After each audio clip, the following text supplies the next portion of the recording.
And I'm making this video to put on record here regarding a matter I have pending with the Internal Revenue Service, the United States government.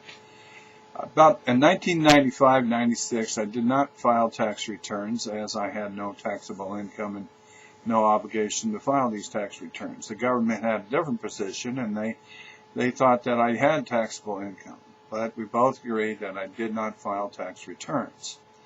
So back and forth, government correspondence, not answering my questions, actually not being responsive, just coming at me saying you owe money. They tried to hit my bank accounts.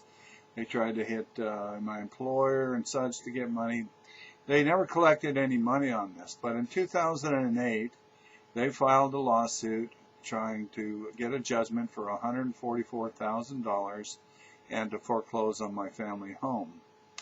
Through the process, there's something called discovery, and part of discovery is seeking answers to interrogatories. So I posed some interrogatories, and among them I asked for copies of assessments, and they were never produced, and of course the government didn't have to produce them. They used some other form to say that, yeah, they were done, but in fact don't actually produce the assessments. I also asked them to give me the code section, to provide the code section that imposed the liability on me in the first place. The government answered that the Internal Revenue Code was public record, and therefore I could go find it myself. The judge was not satisfied with that answer, so he ordered the government to answer the question further. Well, then the government came back and said, here are the code sections that relate to this matter. My original question was, which section of the Internal Revenue Code imposed the tax on me? Not, here are the code sections that relate to this matter. Anyway, through a process of summary judgment, and summary judgment is supposed to be used in legal proceedings when both sides agree on the facts. There are no material issues in dispute. And you know, it's kind of like if you got in a car accident and you said, yeah, I hit the guy from behind, and the other guy says, yeah, he hit me from behind. Those are agreed upon facts, and then the law is applied, and you know, no trial is needed. Well, in my case, I certainly did not agree on the facts.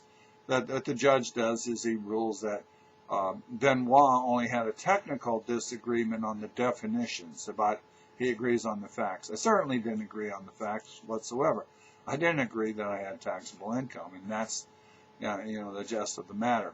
Anyway, so without trial, I lose. Summary judgment is awarded on behalf of the government.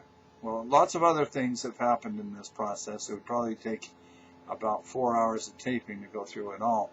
But as I discovered early on, one of the reasons I didn't owe the tax, well, actually the penalties, is that, for the penalties to apply, one of the conditions you have to be negligent. Of course, I certainly wasn't negligent in the whole matter. I was disputing it from the get-go. And so, there's a disputed fact of whether or not a guy is negligent or not. I mean, the law is pretty specific on that. But more importantly, there's a penalty within the